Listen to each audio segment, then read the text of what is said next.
Hi, everyone. Can you hear me? Okay, perfect. So my name is Betina. I'm a PhD student from UC San Diego, and I will be presenting on contingencies of object and action labeling during object play. So mapping a word to its referent is a difficult task filled with ambiguity.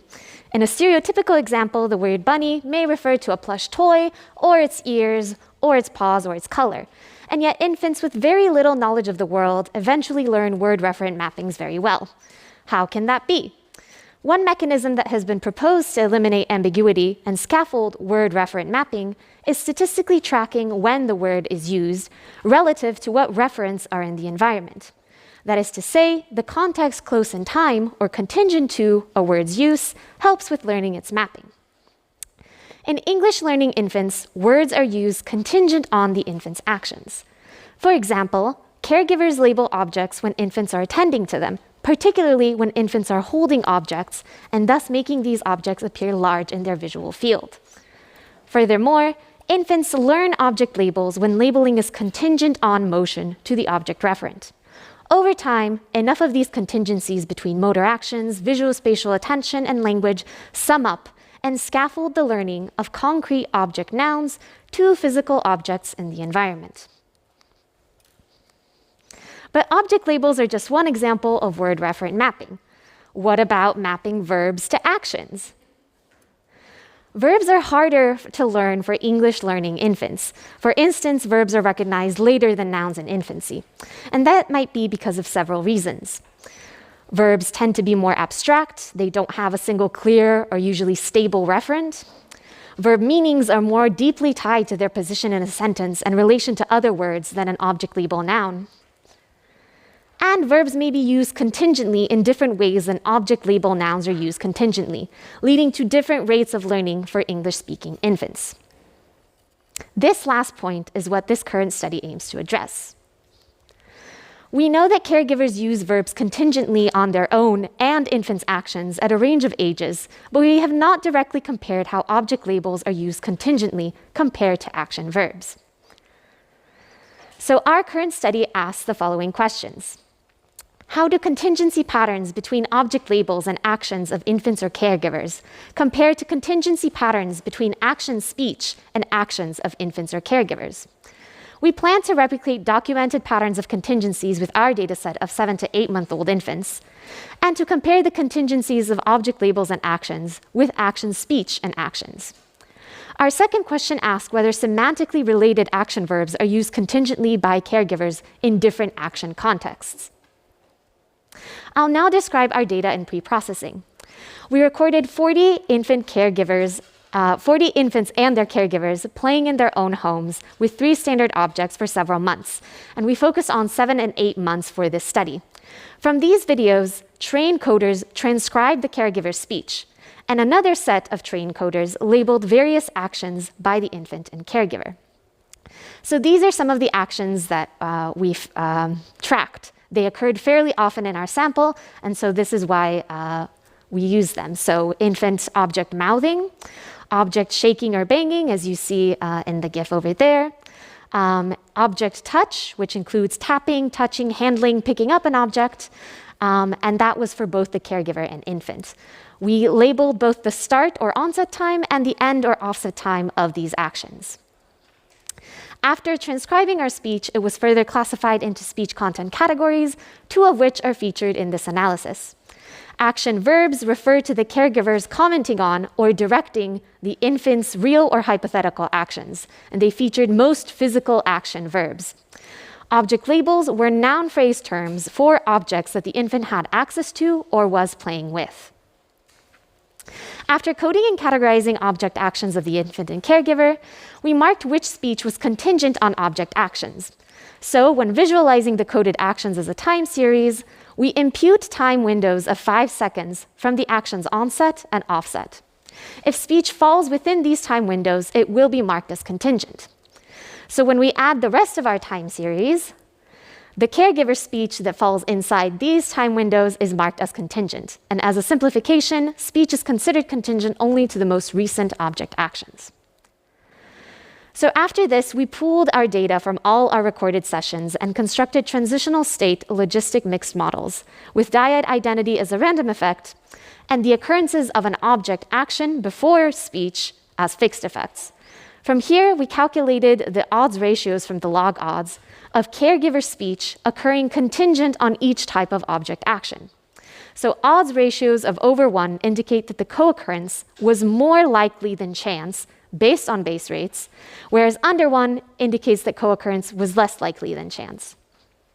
So I'll now show you a force plot of the odds ratios with a dotted line indicating the odds ratio of 1 and the y-axis having the different object actions.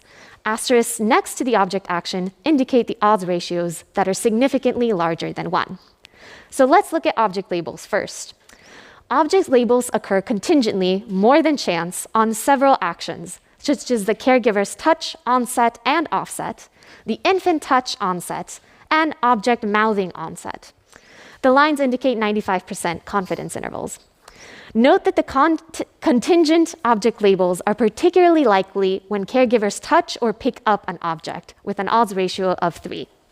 When we add action verbs as a comparison, we see that there's overlap of noun and verb contingencies for some object actions, but not for others, such as mouthing and shaking.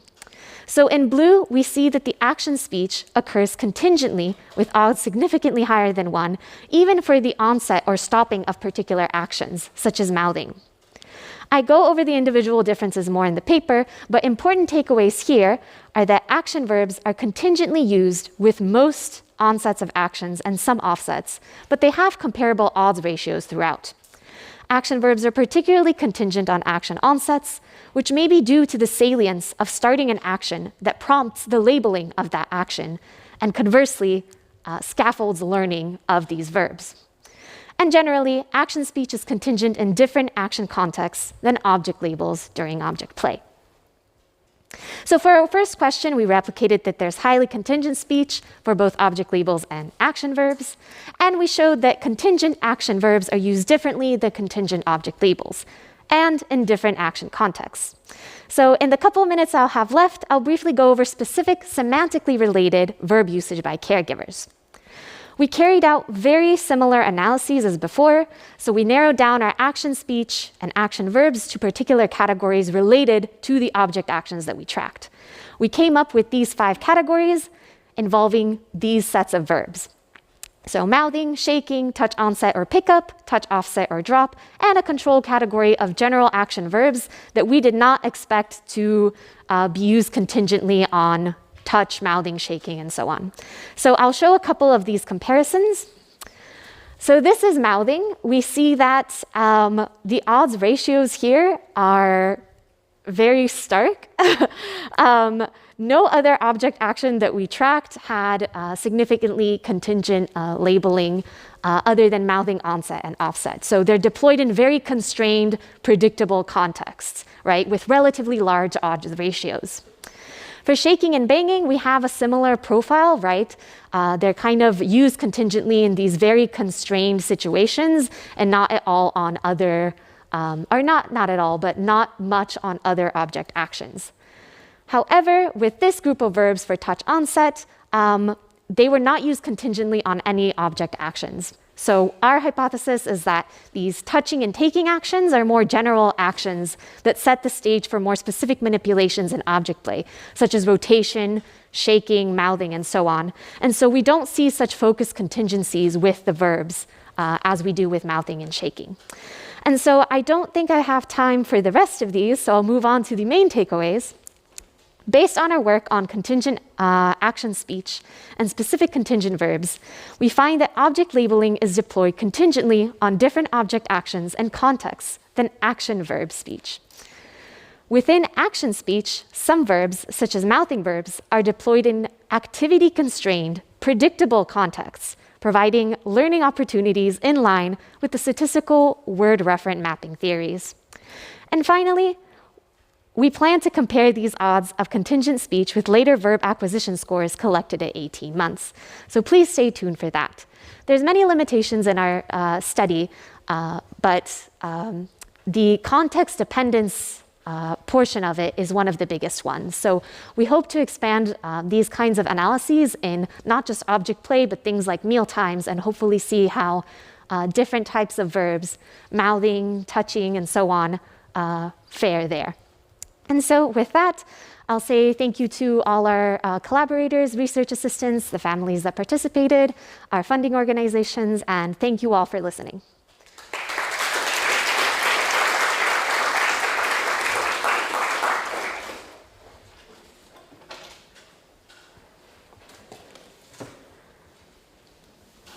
Okay, thank you. So it's now time for question. Is there any question for the audience? Okay, how we start? So I was wondering if you noticed something that happened before the window. So you said us that you measure, that you consider if the action was contingent and a window of 5 seconds. I was wondering there was something in the 5 seconds before this. Yes. So we were wondering about getting into that. There's a paper by West and colleagues that looked at 3 seconds before and 3 seconds after, and they found that the majority of contingencies, especially with verbs, happens after, which is why we formulated this, research looking at what is happening after. Okay, thank you. Mm-hmm. Another question?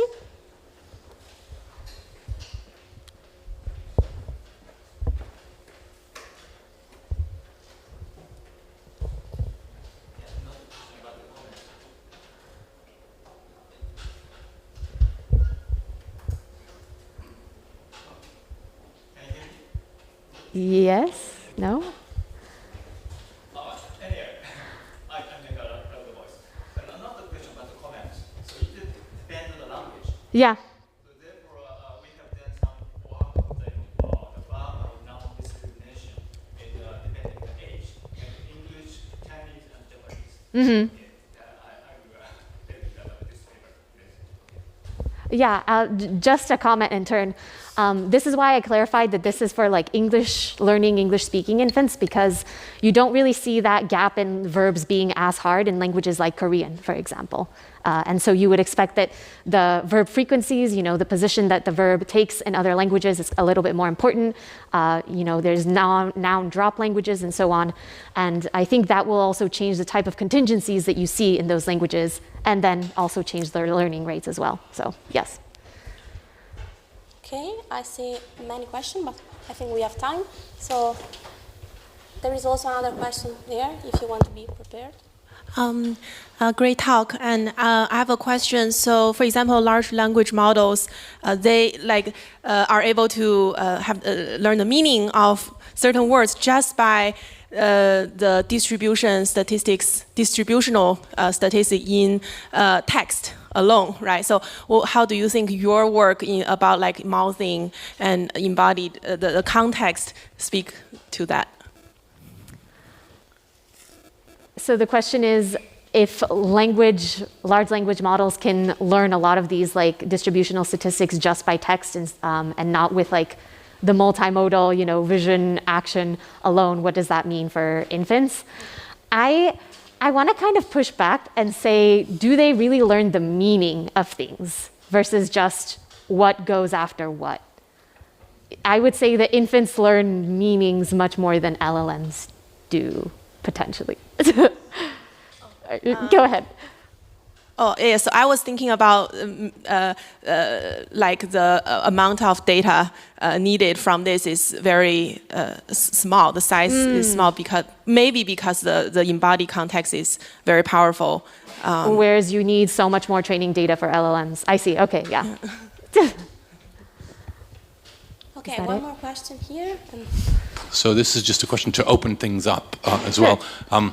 It may be a bit complex for this age group, but English is particular in that it's got nominal verbs, so words that play both roles. Right. And I don't know how your account might extend to that. So I was definitely thinking about this while I was marking some of these verbs, because in our data set, you have these caregivers, when the child is shaking a toy, they say things like shake, shake, shake. Is that a noun or a verb? it's kind of difficult to tell because of the lack of morphology. And my way to go about it is to replicate by like counting it as a verb one time, counting it as an object one time, seeing what kind of shifts and contingencies we see. Yeah, sounds good to me. I was just thinking it's a really interesting question to see when kids start to differentiate, if ever they do. If you don't point it out to some students, they still think. At some point they do, because they're using them as verbs, right? But yeah, thank you. Okay, thank you very much. So let's thank the speaker.